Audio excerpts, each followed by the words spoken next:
Good morning friends, I am from two classes और आज हम पढ़ेंगे विजुअलाइजिंग द नेशन। ठीक है, विजुअलाइजिंग द नेशन। अब नेशन स्टेट बन गया, समझ में।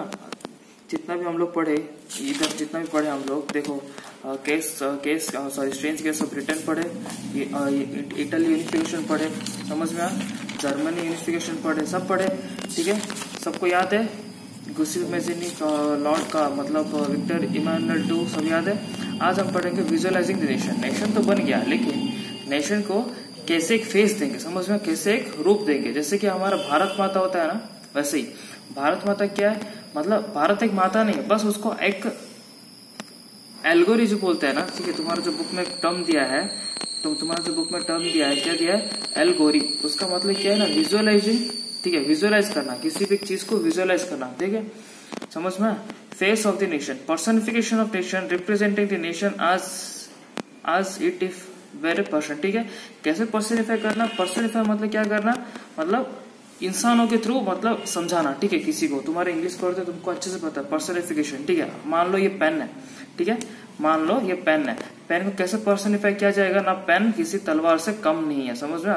पेन किसी तलवार से कम नहीं है। ठीक है, तो उसे पर्सनिफाई करना। ठीक है, उसको एक रिप्रेजेंट करना किसी चीज के लिए, समझ में, तलवार के साथ रिप्रेजेंट किया गया। ठीक है, तो वैसे ही नेशन को हम लोग कैसे रिप्रेजेंट करेंगे ना, पर्सन के थ्रू। ठीक है, जैसे कि हमारे इंडिया में मान लो भारत माता, देखोगे तुम लोग बहुत फोटो देखे होगे, बहुत मतलब जहां भी देखो भारत माता, उसका मतलब क्या है ना, इंडिया को एक माता के रूप में पर्सनिफाई किया गया, समझ में, एक माता के रूप में दिखाया गया, समझ में।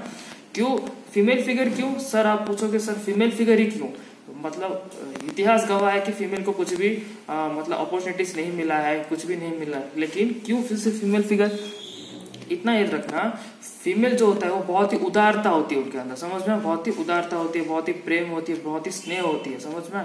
इसलिए फीमेल फिगर को हमेशा यूज किया जाता है। ठीक है, तो एब्स्ट्रैक्ट आइडिया, एल्गोरी कुछ नहीं, एब्स्ट्रैक्ट आइडिया है जिसको एक पर्सन के थ्रू, फीमेल के थ्रू हम लोग पर्सनिफाई करते हैं, समझ में। डिस्क्राइब थ्रू फीमेल फिगर, इसको बोलते हैं क्या, एल्गोरी बोलते हैं। ठीक है, फ्रेंच रिवॉल्यूशन सिंबल। ठीक है, जैसे कि एग्जाम्पल ले लो, सिंबल्स के थ्रू हम लोग नेशनलिज्म बोलते थे, याद है, सिंबल्स के थ्रू हम लोग नेशनलिज्म बोलते थे। तुम्हारा जो याद फ्रेंच रिवॉल्यूशन पढ़ा होगा, ठीक है, स्टेच्यू ऑफ लिबर्टी जो होता है, तुम्हारा जो पैम्पलेट होता है, याद है, ब्रोकन चेन, ये सब याद है। वो क्या सिंबल्स के थ्रू क्या करते हैं ना, आइडियोलॉजी को प्रूफ करते हैं, समझ, आइडियोलॉजी को वो दर्शाते हैं, समझ में। वैसे ही एल्गोरी के थ्रू हम लोग नेशन स्टेट को दर्शाते हैं, समझ में।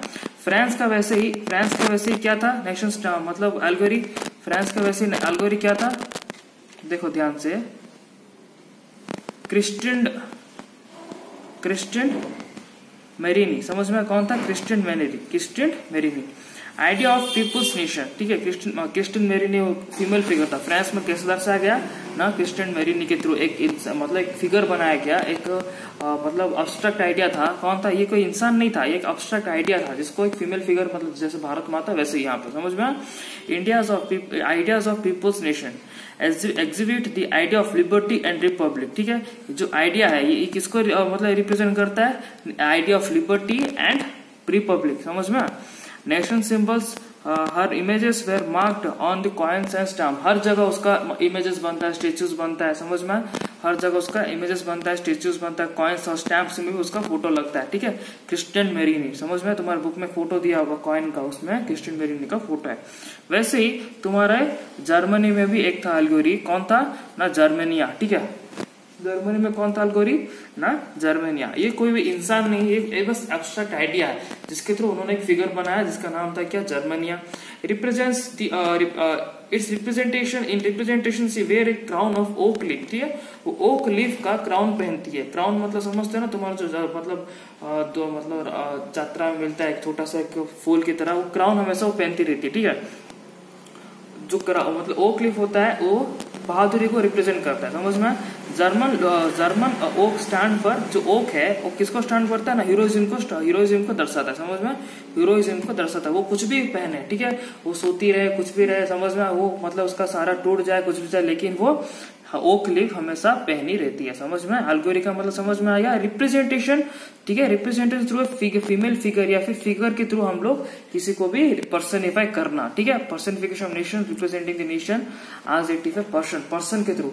अब देखो मयान मतलब बोलते हैं ना पेन, जैसे को पेन रिप्रेजेंट करते हैं या फिर कुछ भी हम रिप्रेजेंट कर देते हैं इंसान के थ्रू, ठीक है, तो उसका हम क्या बोलते हैं, अलगोरी बोलते हैं। समझ में। अब हम पढ़ते हैं नेशनलिज्म एंड इंफीरियलिज्म के बारे में, ठीक है।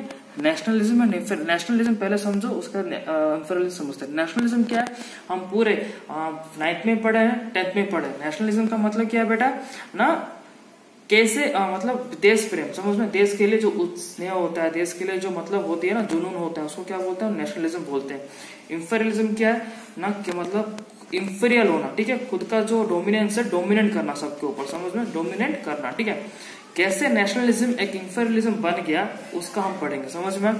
नेशनलिज्म कौन था ना, इंडिया मतलब यूरोप। हम पूरा चैप्टर में क्या पढ़ रहे हैं ना, यूरोप के बारे में पढ़ रहे हैं। यूरोप क्या था, नेशनल था। नेशनलिज्म कैसे एमर्ज हुआ, लेकिन नेशनलिज्म एमर्ज होते होते वो क्या बहुत स्ट्रॉन्ग बन गया। समझ से वो क्या हुआ, जैसे कि केस मान लो इंग्लैंड में, ठीक है, केस मान लो इंग्लैंड में, ये क्या था, इंडस्ट्रियलाइजेशन के थ्रू क्या हुआ ना, बहुत ही पावरफुल बनते गया, स्ट्रांग बनते गया। समझ में। इससे क्या वो दूसरे कंट्री, दूसरे अपने आइलैंड को, दूसरे स्टेट को डोमिनेट करने लगा।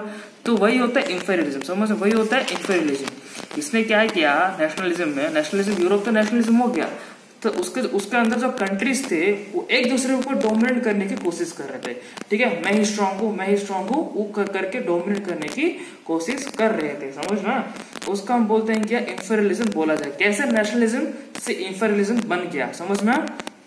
उसमें हम केस स्टडी पढ़ेंगे किसका ना, बाल्कन्स का, ठीक है।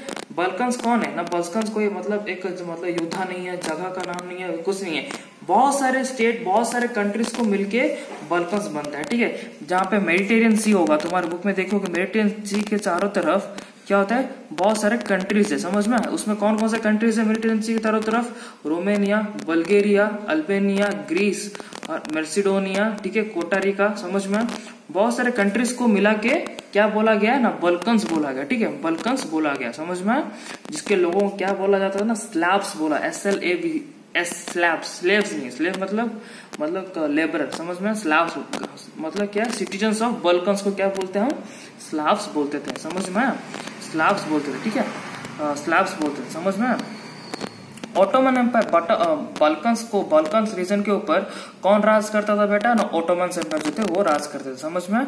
जो ओटोमन एम्पायर थे वो बाल्कन के ऊपर कब्जा करके रखे थे। लेकिन क्या हुआ, ओटोमन एम्पायर क्या हुआ, जैसे मुगल साम्राज्य में देखोगे, मुगल साम्राज्य पहला पावरफुल रूलर कौन था ना, बाबर था, उसके बाद हुमायूं, उसके बाद अकबर, उसके बाद जहांगीर, उसके बाद शाहजहां, उसके बाद औरंगजेब, उसके बाद बहादुर शाह जफर। कैसे धीरे धीरे जो रूलर्स आए डिसइंटीग्रेट होते गए। डिसइंटीग्रेट मतलब क्या, बहुत ही मतलब क्या बोलते हैं, वीक होते गया। समझ में। वैसे ओटोमन एम्पायर क्या था ना, बहुत डिसइंटीग्रेट होते गया, समझ, स्लो होते गया। जो लास्ट रूलर था उसका क्या हुआ, उसको ना बहुत ही स्लो रूलर था, ठीक है, समझ में। लेकिन मतलब क्या हुआ, स्लो रूलर मतलब क्या है, मतलब क्या समझते हो ना, धीरे धीरे कमजोर होते गया। डिसइंटीग्रेट मतलब क्या है ना, कमजोर होते गया। समझ में। जिसके वजह से क्या हुआ ना, कंट्री को क्या लगा ना, हमारा रूलर कमजोर हो गया, अब हम फ्री है, हम खुद को रिपब्लिक घोषित कर देते हैं। उनके कंट्री में क्या हुआ, जो countries broke away and declare Republic, ठीक है। वहां के कंट्री के लोग क्या बोले ना, रिपब्लिक खुद को डिक्लेयर कर दिए, ठीक है, रिपब्लिक खुद को डिक्लेयर कर दिए। समझ में। रिपब्लिक खुद को डिक्लेयर कर दिए। अब खुद को रिपब्लिक डिक्लेयर कर दिए तो क्या किए ना, देखो यहाँ पे, ठीक है, जो बाल्कन्स था, बाल्कन्स एरिया था, एक दूसरे के ऊपर डोमिनेट करना चाहते। समझ में। क्या, क्यों डोमिनेट करना चाहते थे, पहले से ही है ना, अगर हम अलग टेरिटरी को जाके हमला करते तो हमारा रिसोर्स बढ़ेगा, हमारा अगर बाउंड्रीज बढ़ता है, अगर हमारा बाउंड्रीज बढ़ता है तो क्या हुआ, हमारा रिसोर्स भी बढ़ेगा, ठीक है। इसके लिए हम लोग, इसके लिए वो डोमिनेट करना चाहते थे। समझ में आया, बहुत चीज है, ठीक है, समझ में। इसलिए वो डोमिनेट करना चाहते थे, ठीक है। अब countries broke away and declared republic, ठीक है। All Balkans countries seek to capture move and more and more territory. समझ में। जैसे वो रिपब्लिक हुए, इंडिपेंडेंट हुए, दूसरे कंट्री पे वो हमला करके खुद का टेरिटरी बढ़ाना चाहते थे। समझ में। अब दो बंदर लड़ रहे थे, दो बंदर जब लड़ते हैं तब बंदर आके फायदा मारता है, तो यहाँ पे भी क्या हुआ ना, जो बिग पावर थे, समझ में, बिग पावर मतलब जो रशिया था, जर्मनी था, यूरोप था, वो भी एंट्री मार दिए, वो भी अपना पूरा कंट्री मतलब पूरा टेरिटरी को बढ़ाना चाहते थे, समझ में। इसलिए अब तुम लोग मूवी देखोगे या फिर वर्ल्ड वॉर का मतलब सीन पढ़ोगे, वर्ल्ड वॉर यहाँ से शुरू हुआ, समझ में। वर्ल्ड वॉर कहाँ से शुरू हुआ बेटा, ना बल्कन रीजन से शुरू हुआ। क्वेश्चन से आता है वर्ल्ड वॉर कैसे शुरू हुआ ना, बल्कन का पूरा कहानी आपको लिखना पड़ेगा, समझ में। वर्ल्ड वॉर यहाँ से शुरू हुआ ना, तुम्हारा मतलब बुक में नहीं दिया है, क्या होता है ना, जो बल्कन के कुछ रीजन होता है, उसने क्या किया ना, फ्रांस के किसी एक जनरल को गोली मार दी, इसके वजह से फ्रांस बहुत गुस्सा हो गया, ठीक है, उसने झगड़ा किया। तो इस तरह से कहानी शुरू हुआ है, बल्कन से ही कहानी शुरू हुआ है, समझ में। तो देखो बल्कन जो थे, बल्कन में क्या हुआ ना, बाहर के जो पावर था वो आ गया, बाहर के जो पावर था मतलब जो बिग पावर थे, जैसे कि यूरोप है, मतलब जर्मनी था, ब्रिटेन था, उन्होंने एंट्री मारा, क्योंकि वो भी अपना टेरिटरी बढ़ाना चाहते थे, समझ में। उस टाइम क्या हुआ, पार्लरली 19th सेंचुरी में 20th सेंचुरी में देखोगे, पार्लरली क्या हुआ ना, एंटी इंफेरियलिज्म फोर्स शुरू हुआ। एंटी इंफेरियलिज्म फोर्स मतलब क्या बोलते हो, एंटी इंफेरियलिज्म फोर्स, ठीक है। एंड इंफेरियल फोर्स मतलब बता दिया, इंफेरियलिज्म मतलब क्या, जो डोमिनेट करते हैं, समझ में। एंटी इंफेरियलिज्म मतलब क्या है ना, उसके जो विरोध करते हैं। जैसे देखो इंडिया में उस टाइम क्या हुआ, ठीक है, इंडिया में उस टाइम क्या मतलब, इंडिया हो, अफ्रीका हो, या फिर जो भी देश हो, जहां पे भी डोमिनेट करके रखा था ब्रिटेन है, कॉलोनीज जो थे, ब्रिटेन का कॉलोनीज जो थे, वहां पे भी लोगों के अंदर नेशनलिज्म जन्म लेने लगा, ठीक है, वहां पे भी लोगों के अंदर नेशनलिज्म जन्म लेने लगा। हमारा 19th सेंचुरी में देखोगे या फिर वर्ल्ड वॉर के अंदर हमारे इंडिया में भी नेशनलिस्ट फीलिंग जन्म लेने लगा, तो वो भी विरोध करना शुरू किए, समझ में, वो भी विरोध करना शुरू किए, जिसकी वजह से उनको छोड़ना पड़ा, समझ में। चलो तुम्हारा चैप्टर मैंने पूरा खत्म कर दिया है, बस एक ही टॉपिक बाकी है, बस एक ही टॉपिक बाकी है, जो कि तुम्हारा रोमांटिसिज्म है, ठीक है, वो भी मैं पढ़ा दूंगा, ठीक है। दो मिनट को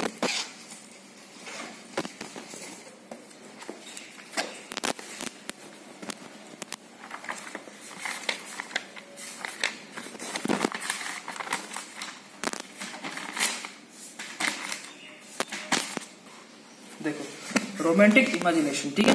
अब रोमांटिसिज्म क्या है, तुम लोग पूछोगे सर ये रोमांटिसिज्म कहां से आ गया। देखो रोमांटिक क्या है,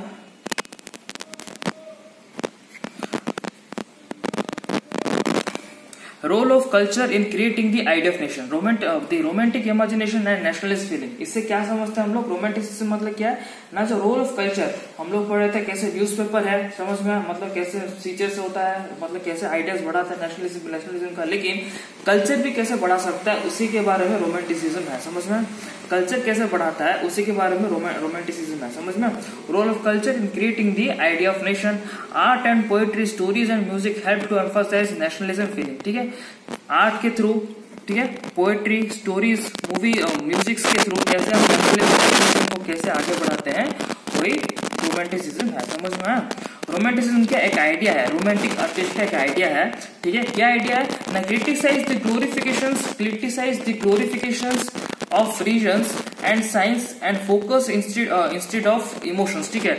उन्होंने क्या क्रिटिसाइज किया ना, साइंस को क्रिटिसाइज किया, ठीक है, मैथ्स और साइंस को क्रिटिसाइज किया। क्या क्या क्रिटिसाइज ना, सिर्फ साइंस को ही क्यों यूज किया जाए, कल्चर को, इमोशंस को क्यों हम यूज नहीं करते, समझ में। क्योंकि उस टाइम जो था साइंस भी बहुत आगे बढ़ रहा था, समझ में। कल्चर या फिर इमोशंस को कोई भी आगे नहीं बढ़ा रहा था, इमोशंस को कोई भी आगे नहीं बढ़ा रहा था, समझ में। तो इमोशंस को कोई भी बढ़ावा नहीं दे रहा, सब साइंस को बढ़ावा दे रहे थे, मतलब नेशनलिस्ट फीलिंग करने के लिए, ठीक है। Use of folk songs, folk poetry and dance, समझ में, इस माध्यम से नेशनलिज्म बढ़ना शुरू हुआ, ठीक है। जैसे कि तुम्हारा कोरल कुरपिंस्की ओपेरा एंड म्यूजिक से तुम्हारा रिलेटेड है एग्जाम, मतलब तुम पढ़े होगे तुम्हारे बुक में, ठीक है, मतलब बुक में बहुत सारे एग्जाम्पल्स है, मैंने बस एक ही एग्जाम्पल दिया, कोरल कुरपिंस्की ओपेरा एंड म्यूजिक के थ्रू उन्होंने कैसे नेशनलिज्म बढ़ाया। अब पढ़ते हैं यूज ऑफ लैंग्वेज, ठीक है। Imposition of Russian over Poland, ठीक है। तुम्हारे बुक में एक मतलब लैंग्वेज भी कैसे हम पहले से पढ़ते हैं, लैंग्वेज भी नेशनलिज्म बढ़ाने के लिए एक बड़ा सा हथियार था, ठीक है। जो पोलैंड में रशियन लैंग्वेज इंपोजिशन हुआ था, ठीक है, जो पोलैंड में रशियन लैंग्वेज इंपोजिशन हुआ था, उन्होंने बहुत विरोध किया, ठीक है, बहुत विरोध करके पोलिश लैंग्वेज को उन्होंने इम्पोज किया, ठीक है। उसके बारे में पूरा कहानी है, कोई दिक्कत नहीं है। अगर कुछ भी डाउट है रोमांटिसिज्म के बारे में पूछ सकते हो व्हाट्सएप में पर्सनली, ठीक है। आज के लिए बस इतना ही, थैंक यू।